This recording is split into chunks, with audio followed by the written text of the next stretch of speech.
Hello everyone. I warmly welcome all of you to the 8th video of our channel. And in this video, the content is dedicated for the inner and outer obstacles for spiritual practitioners in their path. Well, when it comes to the obstacles that usually the yogis, the meditators, and the spiritual practitioners encounter, they can be divided into two categories. We have the inner obstacles that emerge from the inner world, from our own consciousness and as a direct manifestation of our own consciousness, and the outer obstacles we usually encounter and we usually have to experience from other people around us.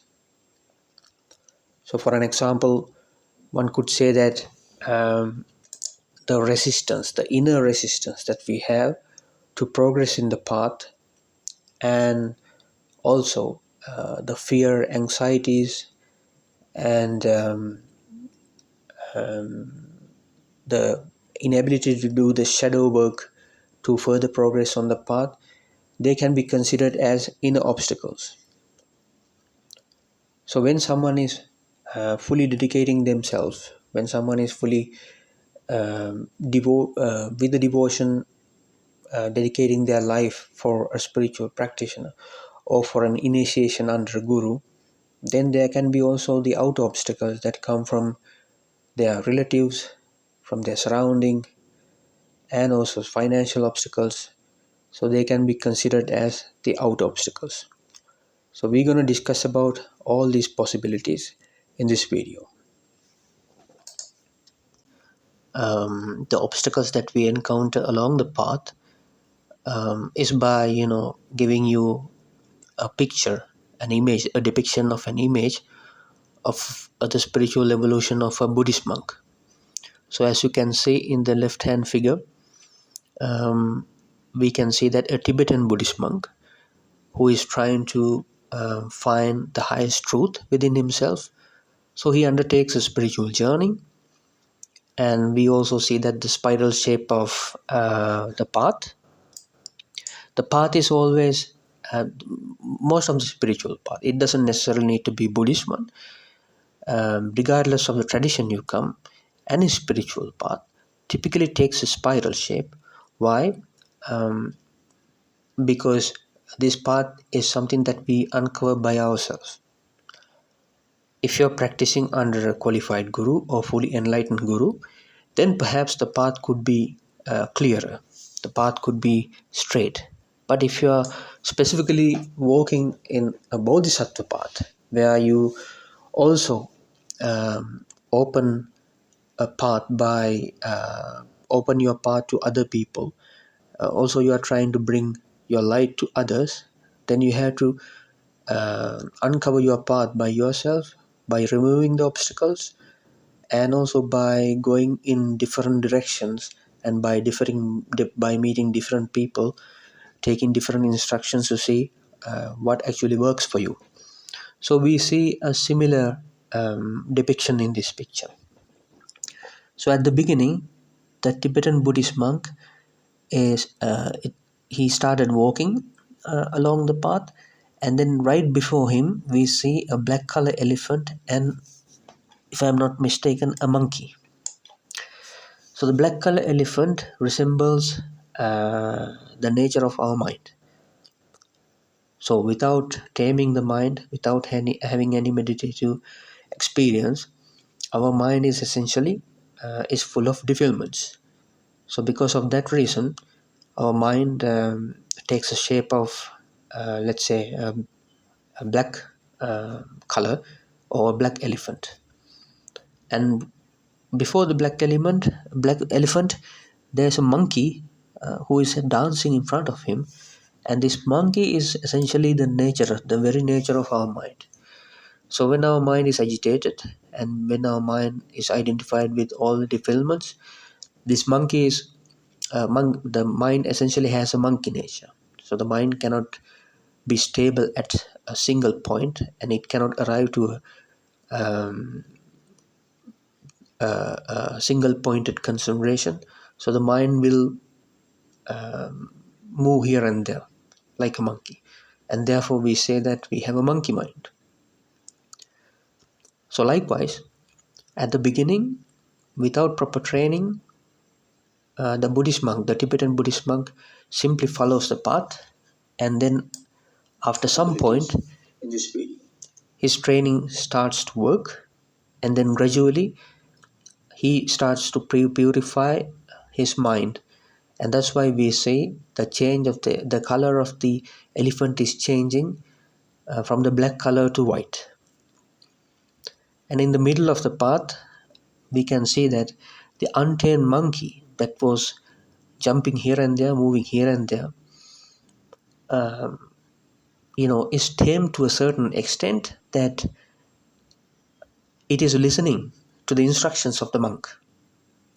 So there's a certain discipline to that monkey mind, and it listens to the instructions of the Buddhist monk. And at the same time, the half or 50% of the color of elephant has turned into white color. So these are the reflections of the change in our mind. So that's the situation halfway through the path. And then when you arrive to, let's say, the 70% of the path, you can see that the elephant has completely turned into white color, which means the monk, the Tibetan Buddhist monk, has reached the transcendence, or he has reached the complete purification, and then the monkey had disappeared. So the disappearance of the monkey resembles and indicates that the Buddhist monk, through meditation, through the rigorous training, has arrived to the complete discipline of the mind, or the complete stability of the mind. And this type of stability of the mind is actually what we call the uncontaminated mind in Buddhist jargon. So in all the Buddhist schools, starting from Theravada to Mahayana and Tantrayana, we say that when the mind arrives to the complete purification, and when the mind is fully free from all the defilements, it has come to this uncontaminated state. And therefore, the monkey has gone from the picture. And in the last bit of the path, where actually the path has ended, you can see that the Buddhist monk has become fully enlightened, and that's where you see he is doing meditation next to these white snowy mountains. And after the full enlightenment, then some rainbows are emitting from his body, and through these rainbows, with his purity of his mind, that's the white color elephant, he is simply um, moving, or traversing to the next world, or what we call in Tibetan Buddhism the darkness land, or pure lands. So this is the leaving of the physical body of the monk. So in this way, this figure has depicted the complete enlightenment, or the complete transcendence of a Buddhist monk, starting from his mundane and the mind that is inflicted with emotions and defilements, and then finally reach up to the full purity, or the complete purity with the transcendence. Well, that picture was mostly about the inner obstacles, and how a Buddhist monk or genuine practitioner can be free from these inner obstacles to reach the transcendence, and also to reach the mind, purity of mind. However, all these things should take place, and all these things should happen with the free will of the person. No one should be forcefully sent in on a path, and all these things should happen with the freedom. Well, now what are the outer obstacles? Well, now as I mentioned earlier, I think the foremost outer obstacle that we usually encounter is the resistance from our families. Now, if you if you are living in a normal society, of course you grew up with many so you have so many social bonds, and we grew up with our families and we have strong bonds.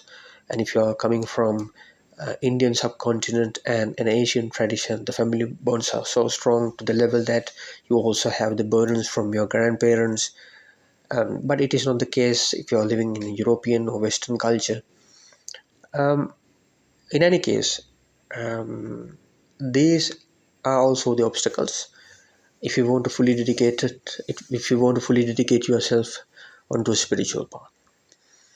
And apart from that, um, there are other obstacles as well. So for an example, if you are aspiring for the highest truth, then sometimes you would notice that when you come to a certain point, even the people around you will be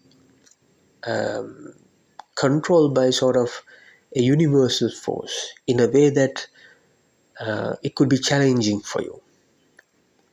So for an example, in Buddhist training, we come to a point that we are tested for the five aggregates. So the five aggregates testing has to do with some external signals, and these external signals will be perhaps appearing to you from a third person, from an external object. And so these the test may appear to you in a way that it is testing your attachment to yourself. So people may appear to you sullying your good name. Even your parents or your family members may have kicked out you from your house, and there could be many things happen around you. So likewise, the outer obstacles can also appear as a test, so that if you want to successfully pass the test, then you have to bear the pain that is incurred by all these troubles and all these struggles. Another good example for external obstacles is the influence that is coming from the hyperdimensional matrix, the so-called hyperdimensional matrix, or the training ground. I don't know whether you guys are familiar with this concept, or the training ground, but many people have written many useful resources on this subject. And so for an example, I have met this guy Tom Montauk, who has been really influential in this subject matter, and also who has released so many resources and books on the matter. So even in his books, he mentioned that when you come to a certain point, like a pinnacle of enlightenment, you will be influenced by the external subjects, and even like you can be even persecuted by certain authorities, and also you will be isolated from your family members, for the for paying the price of knowing the highest truth. So likewise, the external objects can also appear in that form, from the existential system itself, to suppress the truth seeker. Perhaps the same thing actually had happened to masters like Gautam Buddha and also the Jesus Christ, because their truth were hitting hard, and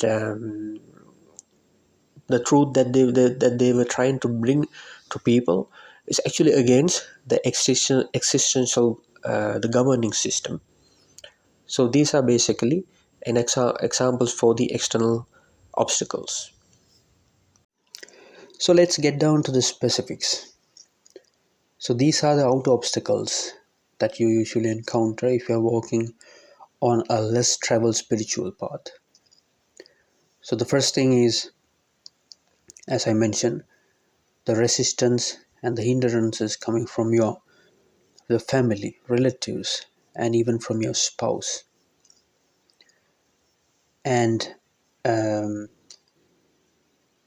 other thing is, when you are exposed to an unknown dimensions, and when you are navigating in an unknown terrain, then you are getting exposed to many hyperdimensional or higher dimensional beings in fifth and ninth dimensions. And above the ninth dimension, all the beings who are available and who all the beings who dwell in above 9D, they're usually referred to as good beings or the light beings or highly evolved beings. So you don't have problems coming from highly evolved beings. So we call these highly evolved beings nirguna beings because they do not identify themselves as good or bad. So they are basically beyond the duality. They are beyond the good and bad. However, when you are walking on that a challenging spiritual trajectory, then you come in contact with many unintentional beings, many unwelcoming beings. So which will eventually turn out to you as an also obstacle. And some of these beings also have the controlling possibility of your surrounding, also the people you meet regularly. So there's an interrelation between what you interact with in day-to-day life, and also these hyperdimensional beings. The third point is due to the lacking of wisdom, the yogi or the practitioner can go in wrong directions and also can engage in many wrongdoings. They can be involved in many wrongdoings, such as taking, for an example, drugs, and involved in criminal activities, and trying to find solutions to their inner problems using external substances, chemical or other substances, can even become a drug addict. And apart from that, perhaps the most important thing is to not to fall into the traps from certain astral beings, certain astral plane beings who dwell in astral planes. And these type of beings are always available if you are aspiring for the highest truth. And sometimes these astral beings do not appear in their true form. They can appear in many different, let's say, shiny forms to trick you, to like to conceal the highest truth from you. And these astral plane beings are in fact a kind of a test to the yogi or to the practitioner. So it is up to the practitioner and to the yogi to decide whether to take instructions from these astral beings who are appearing time to time. But one thing is certain: if you are a genuine practitioner, and if you discipline yourself, and then if you follow the rules and regulations of your spiritual trajectory, the likelihood of tricking you to fall into the traps, likelihood of tricking you to send you astray from your main goal, it's far less. So it all depends on your discipline, your intention, your goal, and also how dedicated you are to your spiritual path, and how obedient you are to the higher source. Well, now, all these points, all these concepts, all this information can appear to as out obstacles. So the out obstacles do not appear in a single form. There are many reasons, there are many causes, as I mentioned in this slide, and all these causes can work together, and all these causes can arise time to time to trick you into and also take you into wrong directions, especially when you are finding your own path, especially when you are following the bodhisattva path. The second important point is to know the traps usually placed by these hyperdimensional beings. Well, you could complain about these traps, and you could complain about all these difficulties you encounter in your path, but the question is, without these traps and without the pitfalls and without the difficulties and darkness, you cannot also uncover your path, right? So let's say if you're walking in the middle of a jungle and you are enchanted and you are lost in the jungle, and now you need to find your way back out of the jungle. Certainly you have to go over the obstacles. You have to, let's say, if your path is obscured by, let's say, trees, plants, bushes, of course you have to get rid of them and you have to clear your path. And if you're a bodhisattva who is destined for the highest truth and who are also making this path open for other people, well, of course, then you have to struggle a lot. So it is up to you to decide what you do um, with these obstacles. And let's take a look at the traps. So, like, if you specifically look at the our part of the world, like, I'm coming from the Indian subcontinent, so we have this the very rich Buddhist culture rooted in our countries for a long time. Also in Hindu tradition, in certain part of India, well, we have very strict rules and we have to follow very strict disciplines. Some of these disciplines come from the religious tradition or the faith, but some of these rules and regulations can come from the higher source or the God Himself or the universe itself.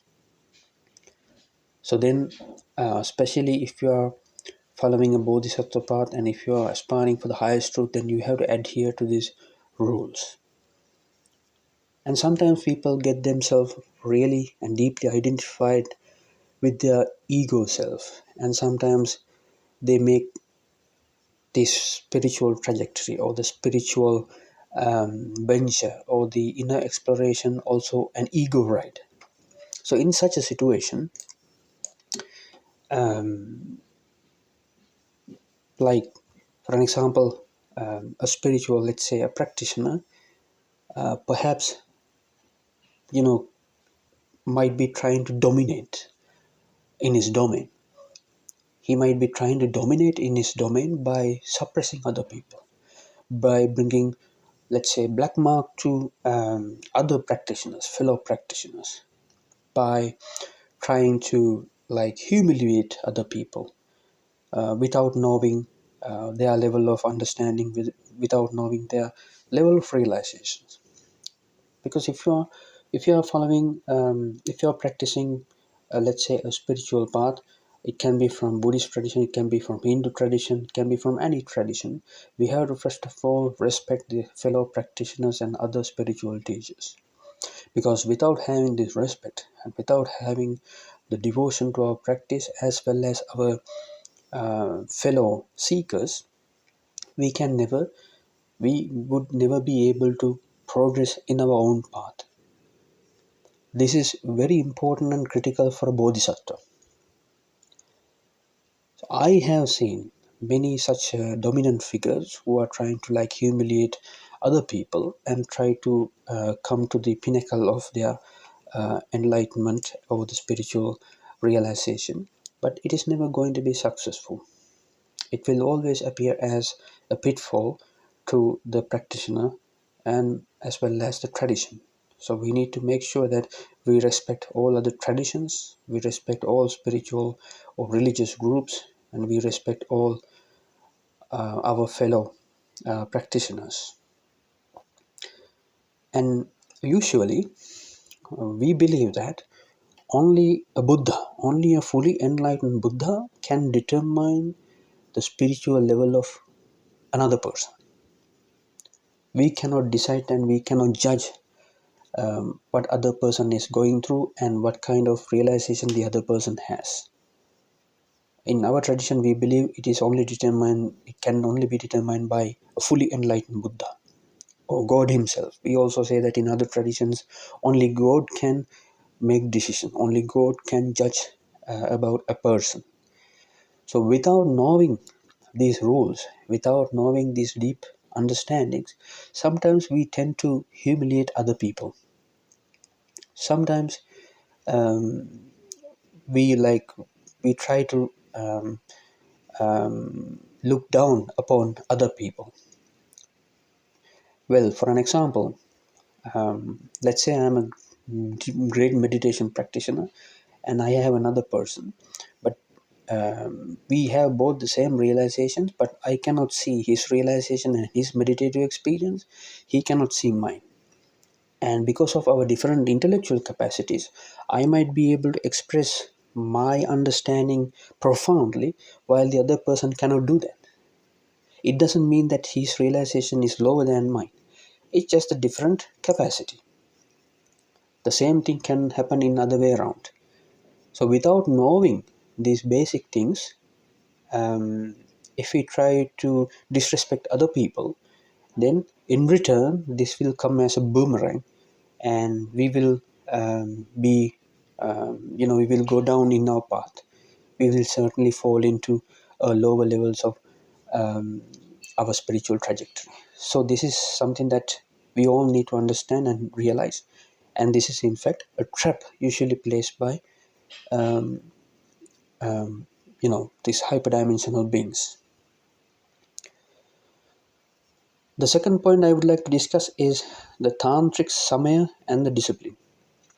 Well, if you're, let's say, this point is actually especially related to the Buddhist traditions or even some esoteric Christian traditions, where you received an initiation from a guru, you received an initiation from a lineage, and then after that, you cannot reveal certain secret teachings, secret information to other people.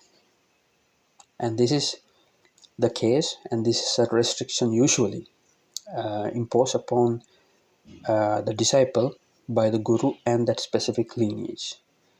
And if you do not adhere to this rule, and if you share certain secretic teaching and information to others, then there could be some issues, and also obstacles, hindrances coming from your own path and lineage. So specifically, if you are trained in such kind of tantric or an esoteric tradition, it is important to follow the rules, and specifically not to share lineage specific information to others.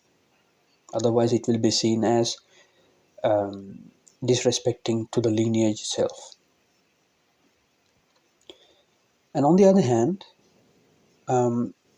if you're working on a certain path, it can be a popular path or it can be a less traveled path. And if you're in the middle of that path, you cannot claim that you have become fully enlightened. You cannot act as you are a master.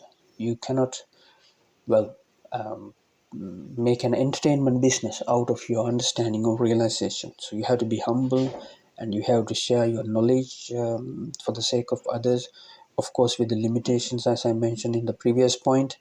Um, so, like in this business, in this spiritual business, you cannot make it an entertainment work. The last point is um, not fulfilling the goal of the lineage. As I mentioned, if you are coming from a tantric or an esoteric tradition, then perhaps by when you practice with your gurus, your masters, sometimes you have to make a promise by saying that you will continue this practice no matter what. You will transfer this teaching from one person to the other. But then, of course, you have to do that with your own conscience. If something happens within your lineage, or if something happens from your teacher to you that is in an unacceptable way, of course, you don't need to follow that. So you need to also have freedom to question what you do. But if it is a very esoteric and a secretive tradition, then you need to make sure that you keep your promise, and also you help others to reach the enlightenment in the same way without keeping these teachings to yourself. You have to share your teaching, but with accepting certain limitations. So these are the most important points that you have to understand in your spiritual practice. And as long as you adhere to these rules and regulations, I think we can successfully arrive to our final realization or the pinnacle of our enlightenment.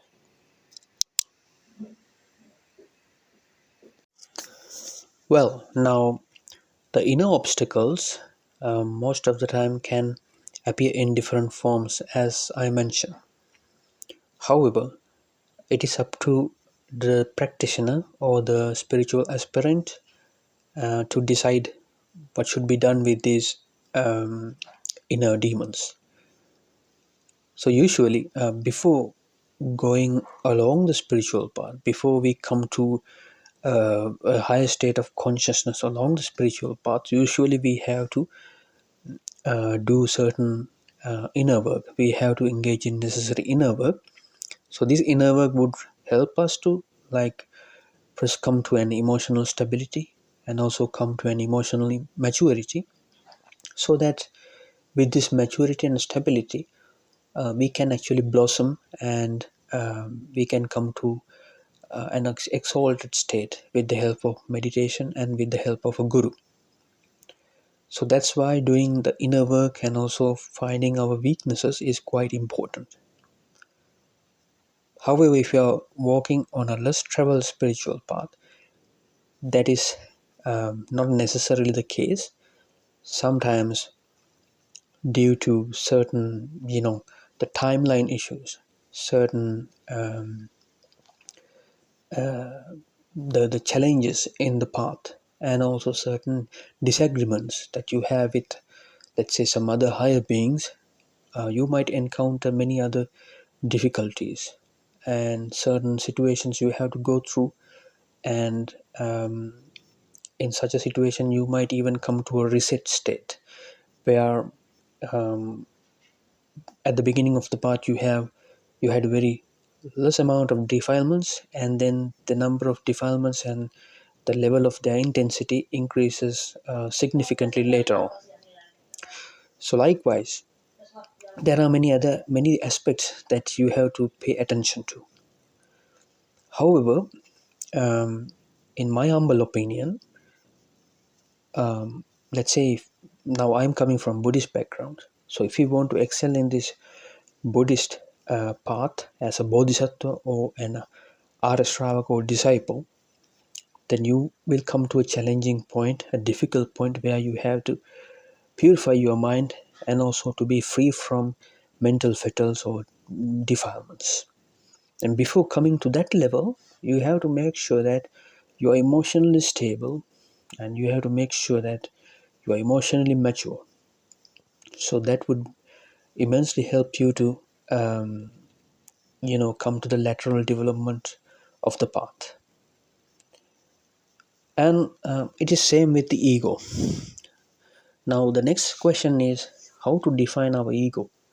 Different people have different interpretations to the term ego. So by looking or listening to the way someone speaks, we can decide whether that person has ego. Or by looking at the response of a person, let's say to a spiritual teacher or a guru, we can also decide the nature of the ego that person has. But is it the right way to determine ego? I do not think so. Because sometimes even fully enlightened masters who have gone through the entire process and has become divinely incarnated, they sometimes act in weird ways. Even after the supreme enlightenment, Gautam Buddha was claiming that about, I mean, he claimed that he is the only guru, and he is the highest guru in this universe, and he knows the entirety of the truth. So this might be seen as how do you call as a boasting, as a result of your spiritual enlightenment, but that's the way it is. So how do we define ego? By listening to the way someone speaks, I think it's a wrong judgment. You cannot really decide. Even I have met many masters in my life, many masters who were really influential in my spiritual evolution. And sometimes even I start to question that, okay, why this master is actually acting in this way. He could have been really humble. He could have lower tone speaking to me or speaking to somebody else. But I also intuitively and experientially know that this master is fully enlightened from my own insights. And then only thing that we can deduce from this is that we cannot really decide um, the nature of ego. The ego can have different interpretations and also different shapes. And then in that particular example, that master was actually talking to me in a bit rough way, perhaps to like um, harmonize my ego. And sometimes, well, you don't need to humble at you don't need to be humble in every situation. It doesn't make any sense, because like, just because we are walking on a spiritual path, it doesn't necessarily mean that we need to keep our head down always. We just feel inferior to other people. That's not what having a harmonized ego means. Having a harmonized ego means that you share your truth, um, the truth from your own internal realization, from your inner work, and you share your meditative experience for the betterment of others. And you try to reach out to other people solely to educate them, and solely to direct them in the right path, and solely to help them to reach out to the same level of realization, without having any expectations and without expecting anything in return. So that's the harmonized ego. You don't need to feel inferior to anybody, because when it comes to the inner work, sometimes people run into this confusion that, well, we need to keep our heads down and always, we have to be humble in an unnecessary way. No, you simply speak your truth in front of everybody. It doesn't matter who listens, as long as your experience, your insight is true to yourself. And on the other hand, enlightenment is a self-destruction process. It's a self-destructive process. What does it mean?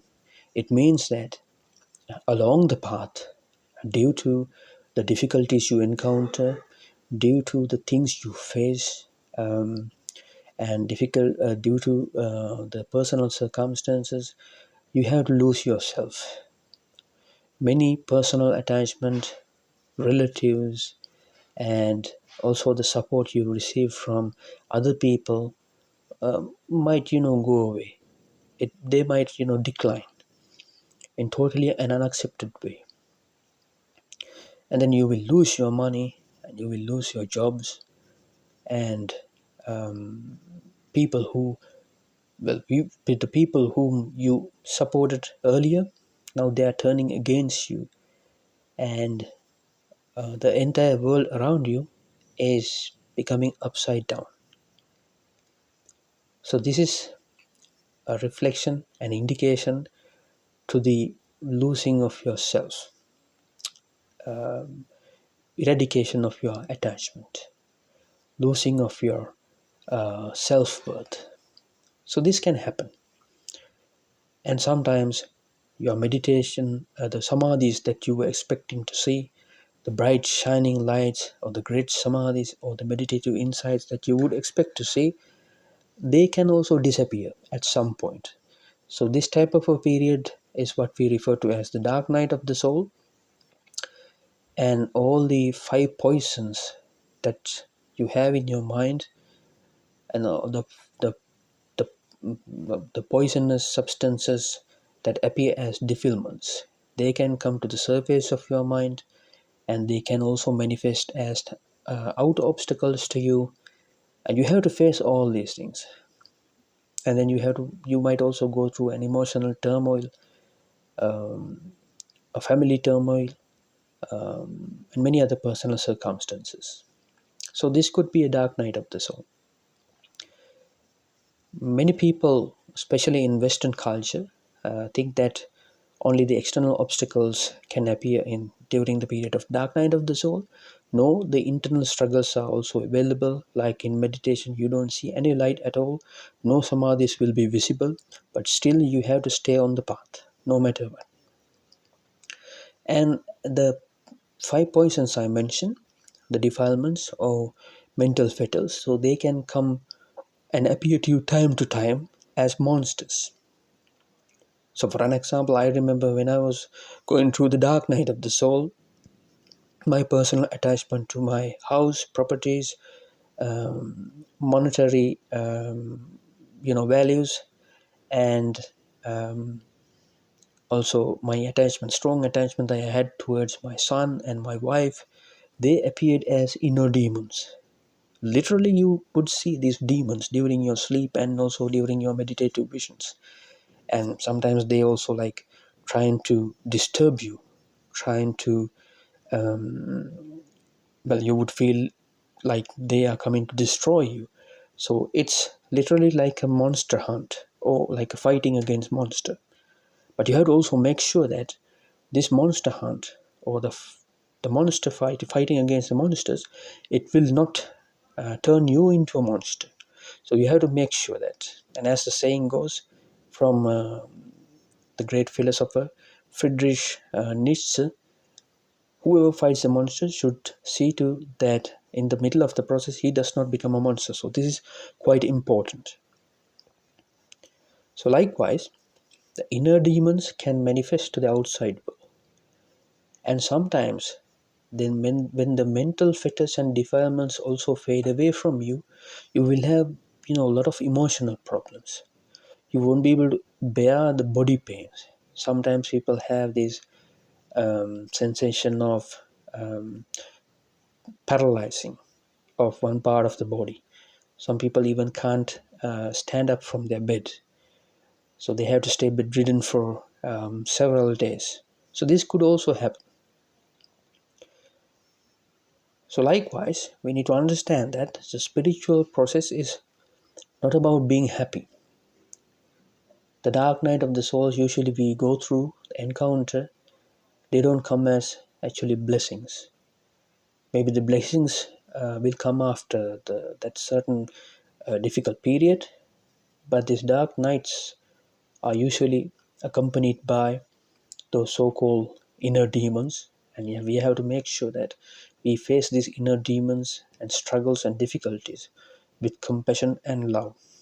So we should have compassion for ourselves first and for our thoughts, and also we should have compassion and love towards the other sentient beings and even these inner demons. So one story comes into my mind when it comes to this the inner demons. So we have heard of this great tantric yogi Mahasiddha Milarepa. So if you learned about the tantric lineages, so one of the most prominent lineages in that emerges from Tibet and India is Kagyu lineage. And in this Kagyu lineage, the fourth guru, the fourth lineage master is he is Master Milarepa. So the Milarepa practiced under many masters, but he had his direct teachings and the main lineage teachings received from Master Marpa. So the Master Marpa was also a Tibetan. So Milarepa is considered as the greatest yogi who emerged from this lineage. So the Milarepa actually used to do meditation far away from his hometown and also far away from his gurus in isolation.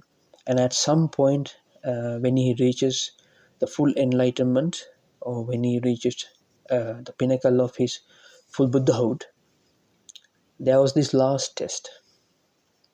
And in this last test, inside his cave, there were so many monsters and demonic figures appeared to him in different shapes, coming through different flames. And the Milarepa, Master Milarepa, was really afraid of these figures, and he was looking for remedies to get rid of these demons and to be free from their threats.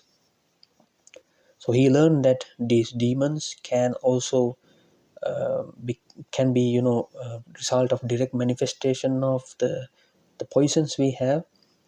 But the question is, some of these demons and demonic figures, they were claimed to be a known demons from that area, from that Tibetan village or the town. So then he was wondering, right, I'm trying to reach the higher state of my consciousness.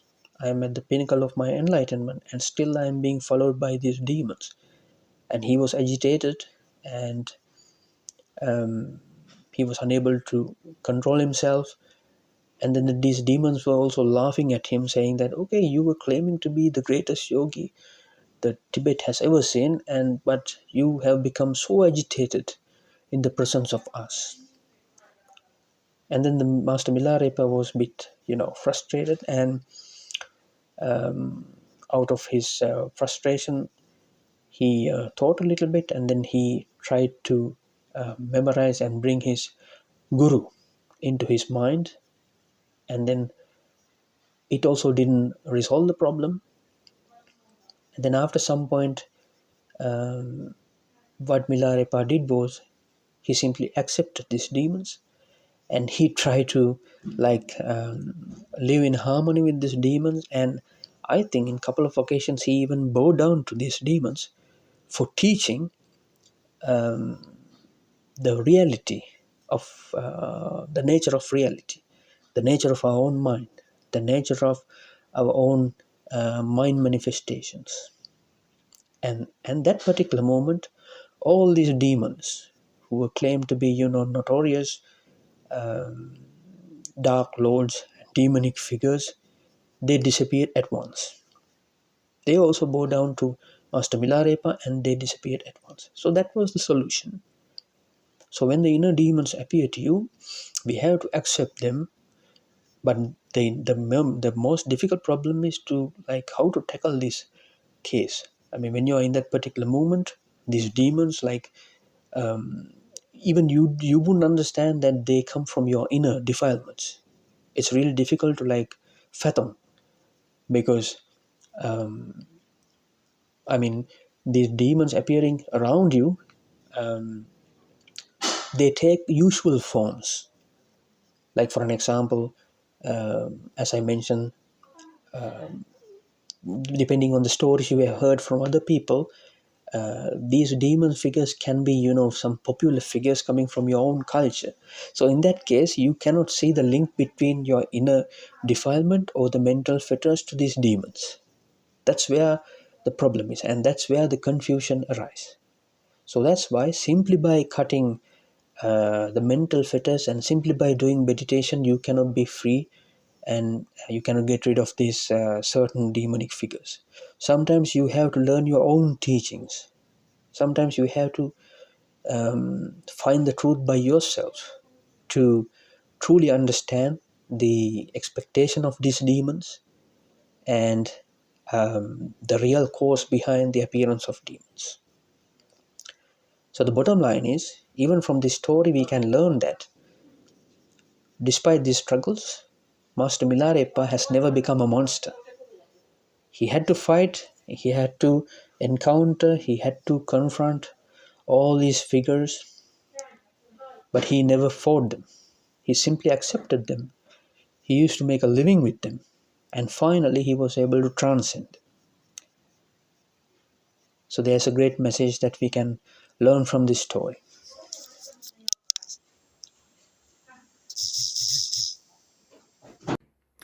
Well, in our previous videos, we have already discussed about the signs and symbols we encounter in certain spiritual trajectories. Now we are looking at a similar kind of symbol that we often find and often see in esoteric traditions. So, if you are aware of the Buddhist tantric path, in tantric traditions, we have these type of numerous esoteric symbols and signs. And in fact, these depictions actually mean and also try to deliver a deeper spiritual message. And if you are not an experienced meditator, you wouldn't be able to understand the concept. I'm trying to like share my opinion and also some of the teachings I learned from my gurus in from my lineage. So as you can see in this specific figure, we see that a white color woman is actually sitting on the lap of a black color Buddha, and around surrounding this the black color Buddha, we see several figures of other Buddha forms. So all these five other Buddha forms, they actually represent the five directions or the five enlightened wisdoms. There are also different stories that are available for these five different Buddha figures. So it's up to you to decide which meaning actually resonates more with you. To me, these five figures, um,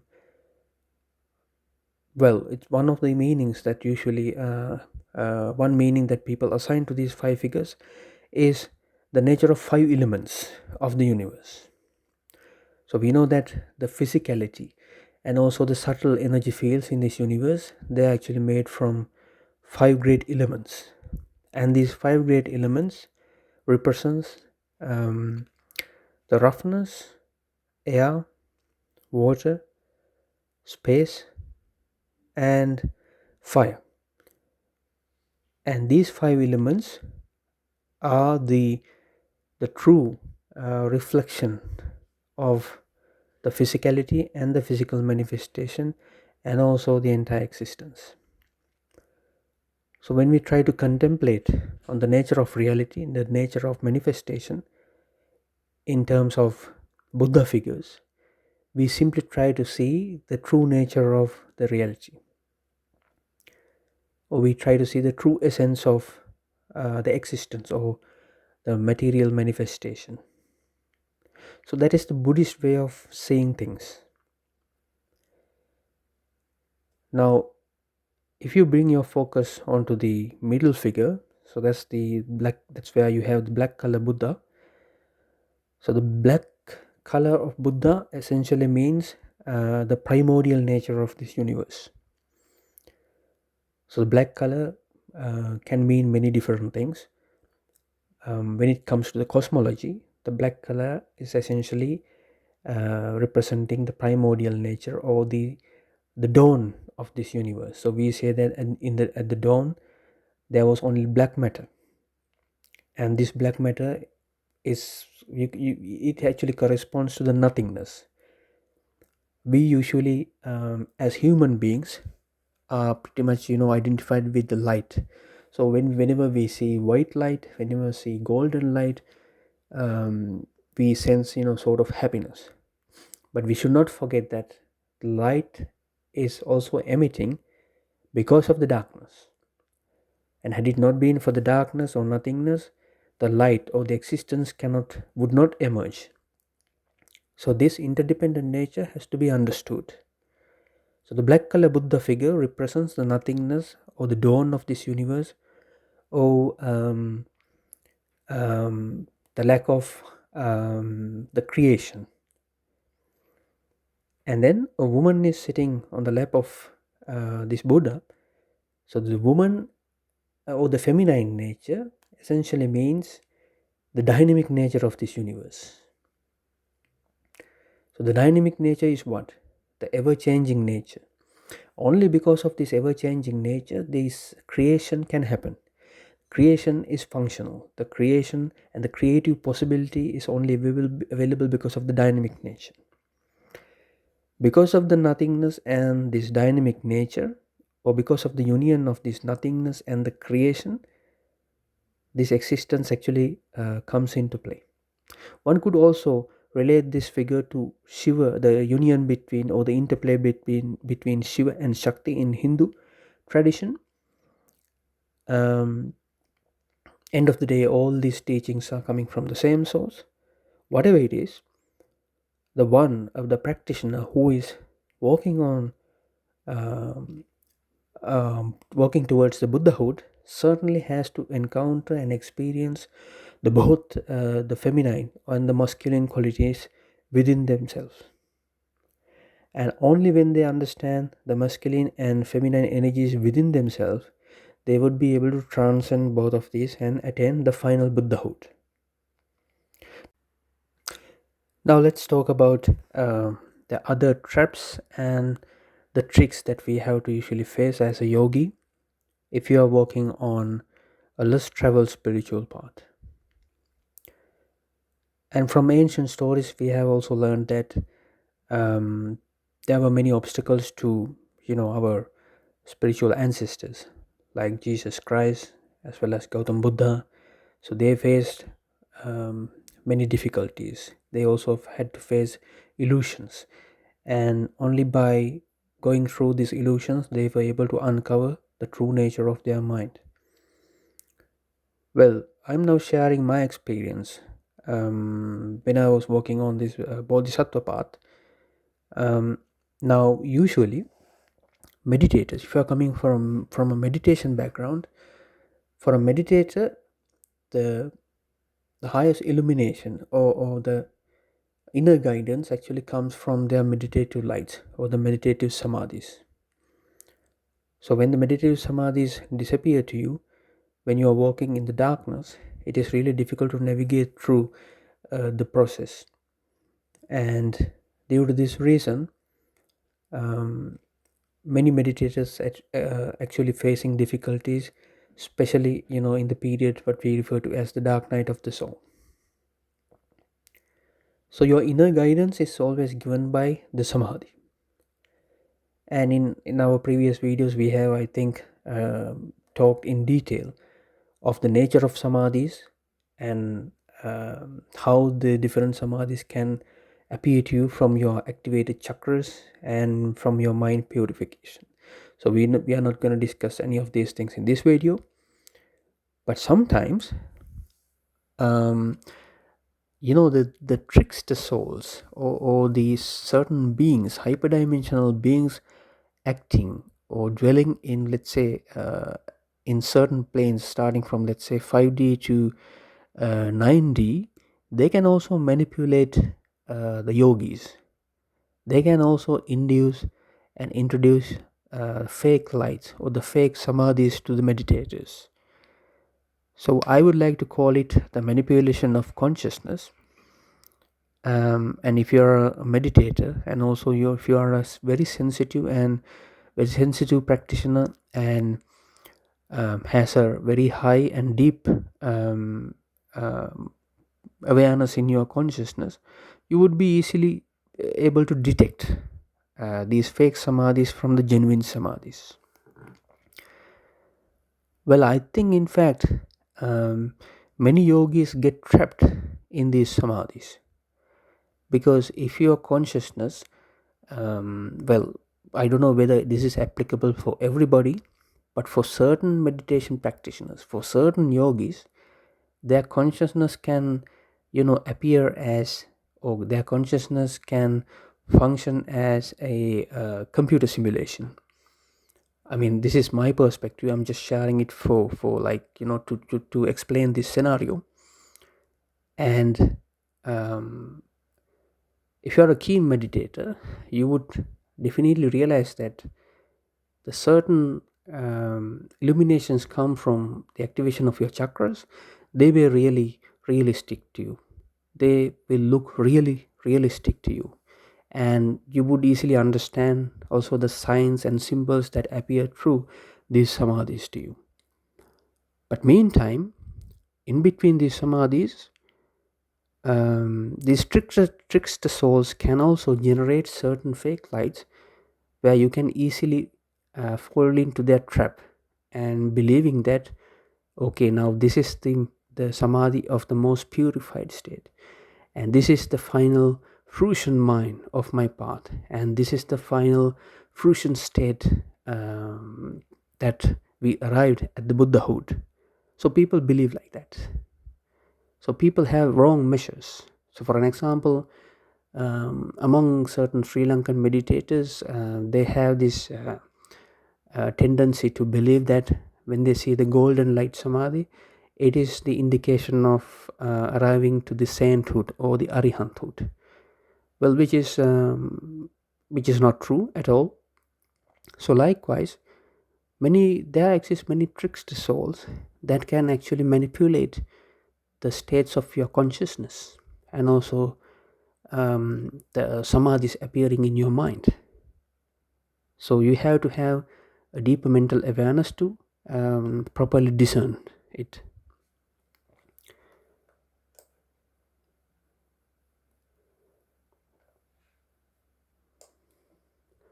Yeah. um,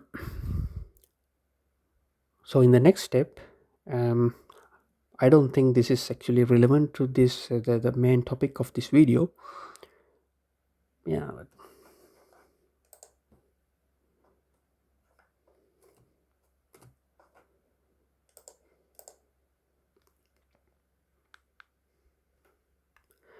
So one particular example of such a fake samadhi is, um, let's say now there's a state called Brahmakaya or Dharmakaya in Buddhist tradition. And suppose that you are um, well versed in the Buddhist scriptures and Buddhist studies, and then you have learned about these states from studying the scriptures or from studying the meditative treatises or books. So now this information actually remain as recorded, like uh, as a memory in your consciousness. And some of these trickster beings in the higher dimensions actually can access or can see this information from your consciousness, and they can generate or illuminate certain fake samadhis fitting to your description, fitting to your information you gathered in your consciousness. So likewise, they can generate a synthetic or fake samadhi so that you can be manipulated to believe that you have attained the sainthood or Buddhahood. This is just one piece of information for your understanding. And from this information, we are concluding our video. And if you have more questions, and if you want to um, discuss more about meditation and the spiritual journey that we undertake on Less Travel Path, feel free to contact us and also write your comments below. Thanks.